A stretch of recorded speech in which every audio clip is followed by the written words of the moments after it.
All right. I want to say good morning, good afternoon, and good evening, depending on the actual time you're actually watching this particular video.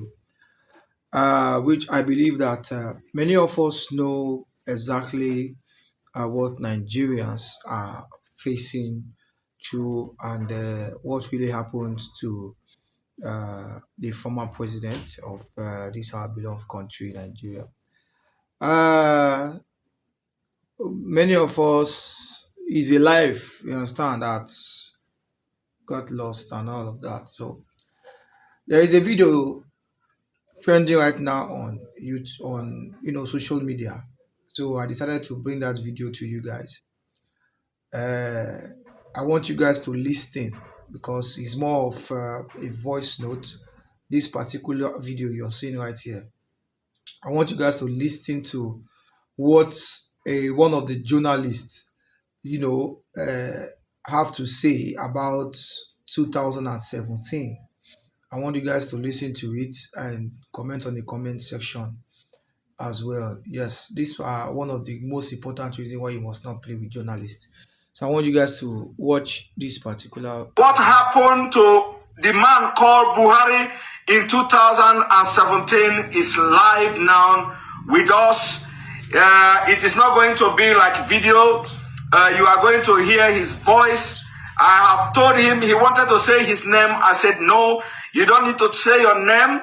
Just, tell us what is your role in this whole Buhari death saga in London. What is your job? What we are doing? Who you work for? And what you did? What the role you played, including the people you called during the time President Muhammadu Buhari died in London. So welcome to this program. I want you to just talk openly to Nigerians. Hello, good evening and good morning, depending on where you are watching the show from. I want to basically say first, because I understood how Nigeria think and how Nigeria work. They will come up to say, I have been paid. Please, I want to make it very clear. Hope you are hearing me. I want to make it very clear that I have never been paid and nobody paid me for this. The reason why I decided to come out is because of the life that was lost in Nigeria and so many things that is going on at the same time in Nigeria. Hello, can you hear me? Everybody's hearing you. Go ahead. All right, thank you. First of all, I started doing this on Twitter, but Twitter, they are restricting me.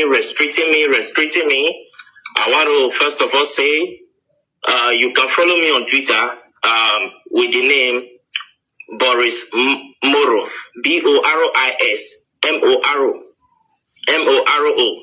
Hello. So the whole scenario is that President Muhammadu Buhari, he died on the 19th of February.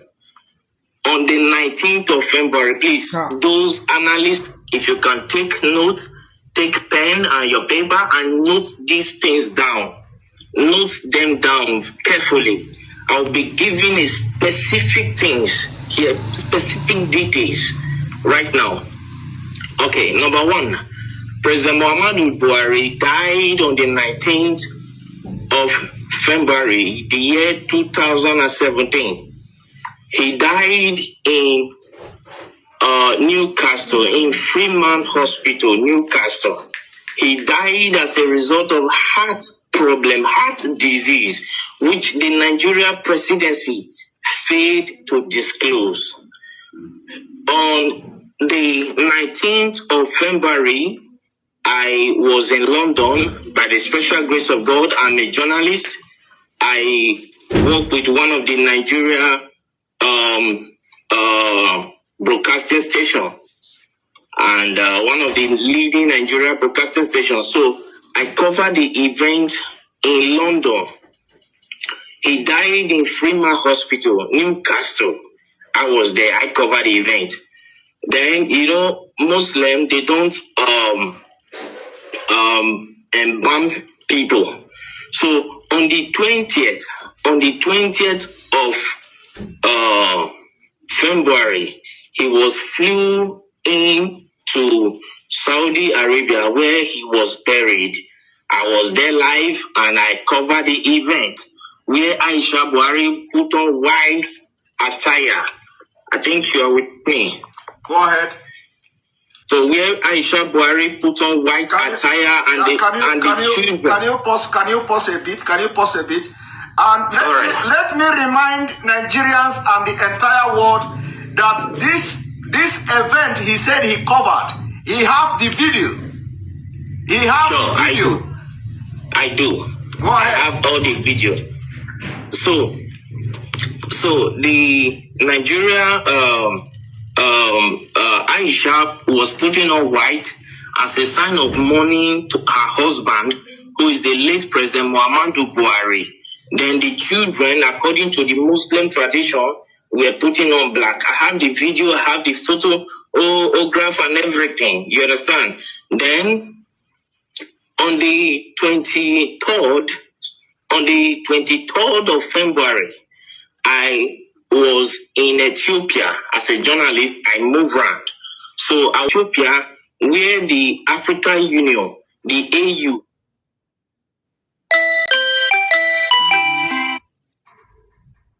Muhammadu Buhari, on the 20th February, the year 2017. Hold on, please. I know this kind of thing is very, very difficult, but please. April of the 23rd of February yes. 2017, and yes. you were there at the African Union Summit or whatever. Yes. You covered it with your own camera as a journalist, and yes. you have the video. Exactly, Go ahead. So I covered the events there where the African Union hold a minute silent for late President Muhammadu Buhari. So to show their last respect to the late President Muhammadu Buhari of the Nigeria government. Then on the 28th of February, still, which I think is the last day of February, then what was it called? Queen Elizabeth gave a condolence statement to the Nigeria government in respect of late President Muhammadu Buhari, and which went viral. Yes. So all of these, the Nigeria government led by late Abakari and with the Kaaba swept under the carpet for selfish and greed reasons. Then on the 2nd of March, Eric Joyce, the ex-British lawmaker, ex-British lawmaker, he issued a statement, a condolence statement to Nigeria for the loss of her president. Are you with me, sir? Yes. Then they swept it under carpet, and the man got angry and came out to say that President Muhammadu Buhari is dead. If President Muhammadu Buhari if they think he is lying, that they should come out to challenge him. You understand what I'm saying now? Yes. They should come out to challenge him in the court of law, that he will come out with every evidence to prove that Muhammadu Buhari is dead. As I talk to you, since 2017 till this winning, nobody from the Nigeria government all across the nations of the earth came up to challenge Eric Joyce, the ex-British lawmaker. That went by. Then on April 17th, one American journalist by name Mark Smith, he came up to say that the corruption going on in Nigeria is unbearable. that he can only imagine how the Nigerians are surviving in that country. That there is corruption everywhere. You understand? So we just talked over all this. But what actually prompted me to come up to this tonight is, one, the Nigeria youth have been suffering 60 years of independence, 60 years of suffering and smiling, and yet the government is taking them for granted. Now the Nigerian youth, they came up to say, no, enough is enough. We don't need this anymore. Let's put an end to this. All what they could do was to send the military to fire them. If they think maybe I am lying, let Aisha Buhari, the wife of the late President Buhari, come up to tell me that the imposter parading himself as the Buhari is her husband. If I am lying, okay, hold it there. First of all, I want you to tell me, because you are one of the best journalists, but people don't know. Like I said, you don't need to mention your name. You don't also need to mention the Nigeria TV station where you work and all that. So now during the time when this man died, I want you to tell me, what did you do? Like, did you contact anybody in Nigeria, like any prominent politicians, and who is the person and what did you discuss? And can you tell us why, what happened that the Nigerian media didn't carry out the news, including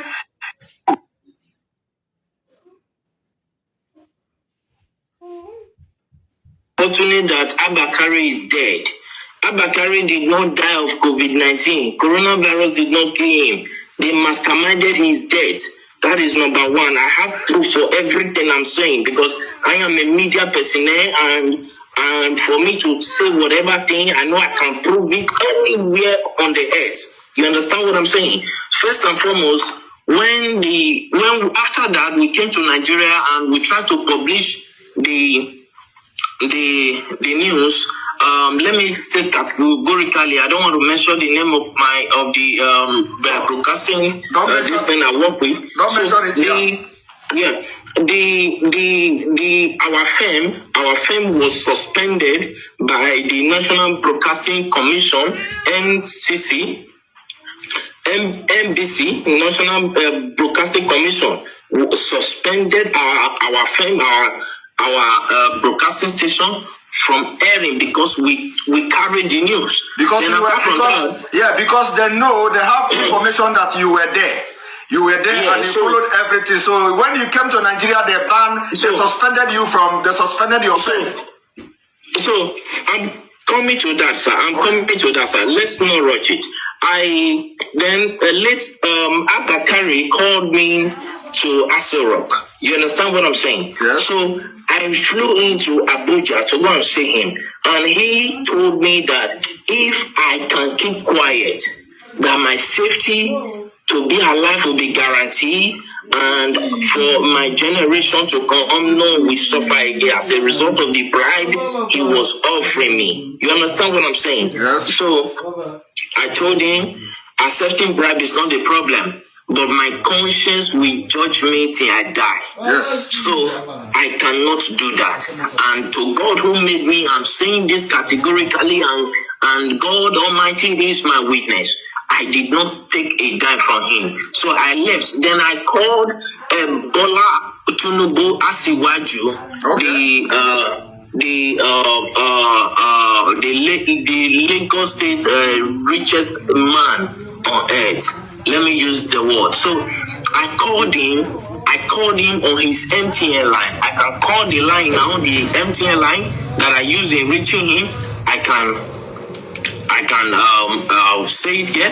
The number is 080-622-40104. That is the number I use in calling Bola Tinubu Asiwaju. So I called him on phone to tell him about the development, and he came up to tell me that I should shut up, I should keep quiet, and so many other trash and nonsense that he told me that at the end of the day I was suspended from my work. You understand? As a journalist. Okay, hold it there. So you called Bola Ahmed Tinubu to tell Tinubu, of course you normally call him too. This is not the first time you are calling him, by the way. We normally communicate. Okay, so you called him on this number you called now, 080-622-40104. Yes. And then he tell you to shut up and tell you a lot of things.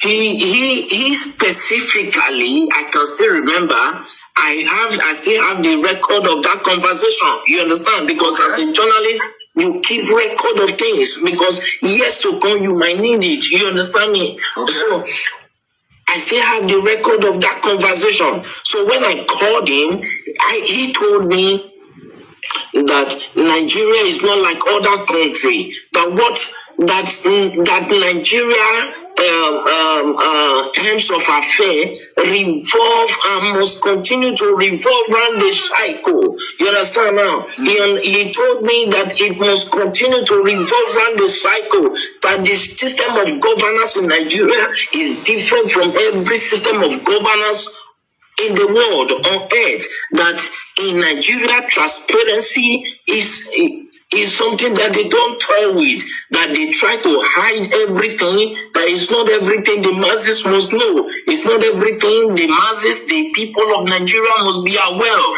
Are you getting what I'm saying, sir? Yes. So he told me, and he offered me money too. He offered me a bribe. He said as long as I kept quiet, then I called the vice president too, Yemi Osibanjo. You called the vice president too. Okay. Yes, I have his contact, but I for security reasons I wouldn't want to disclose his contact to the public. You understand what I'm saying? Yes, go ahead. If you needed one, I can give it to. No need. Just go ahead. No need. So I called Professor Yemi Osibanjo. I called him. I went to his office to meet him in Aso Rock in Abuja. So when I got there, and I told him, sir, we understood because I was the one that covered that news. I'm from so place. I introduced myself to him and he welcomed me. He sat me down. I told him this according to the law that I know because my father is in Nigeria. You understand me now? My father is in Nigeria. My mother is from the British. Is from England. So I told him that according to the laws that are known in Nigeria, when the president died, the vice president automatically will become the president. You understand? As a way of moving the country forward. He said that the Nigeria government is not run in that system. I said no. When Goodluck Jonathan was there, that was what happened. When the president died, he was the vice president and he came up to be the president. You understand what I'm saying? And he said, please, for my safety, I should keep quiet and go my way. That the course of things will play out by itself in Nigeria. The reason I got to understand that.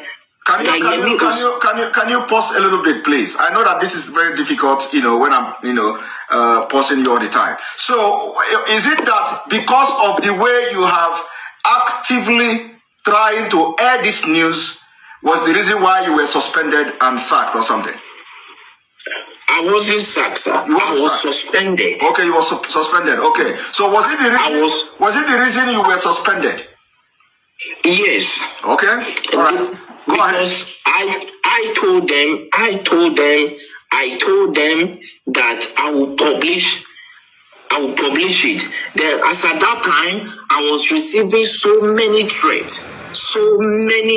Like seriously, people started threatening my life, threatening me so here and there. Then I called,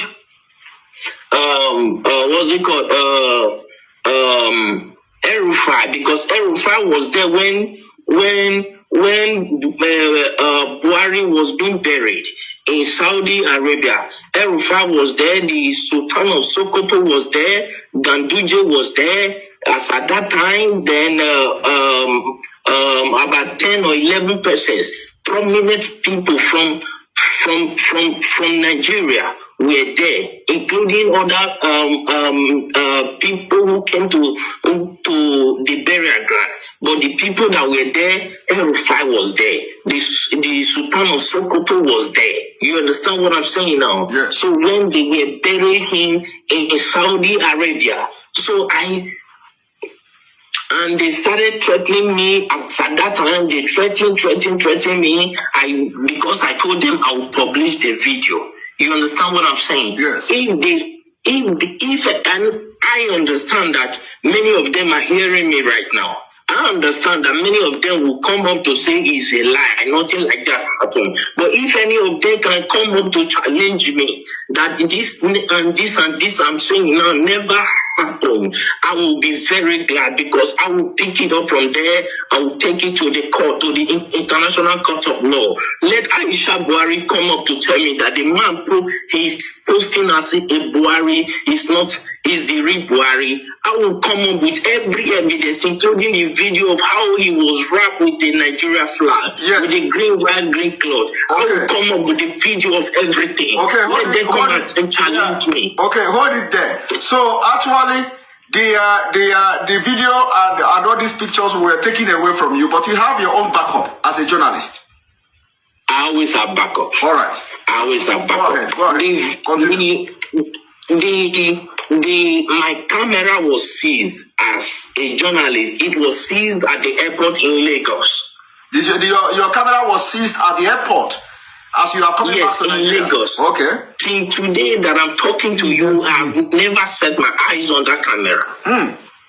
But of course, I have all my backup. Even this evening, I was going through the backup. I was playing all of them. I was going through them again. So if they want to debunk this thing, I'm saying that is a lie. Nothing like that happened. How come the AU, the Africa, our presidents, had a minute silent for them? As at that time, I could remember I called the president of Ghana on this issue. The president of Ghana told me that it is not in their interest that if the people of Nigeria cried out for 30 days, that is when they will take up the case, that the AU will take up the case. As long as nobody has cried out, that it is assumed that they understood what is going on, that in Nigeria is not Ghana. That is what the president of Ghana told me. You understand what I'm saying now? Yeah. I understand that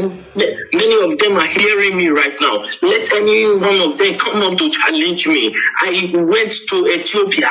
I spoke with a prime minister, with one of the lawmakers there, and he told me that it is not in their interest. Then I accused him of being bribed. If not, he would have come up with an action, because he is the secretary of the AU, of the African Union. You understand me now?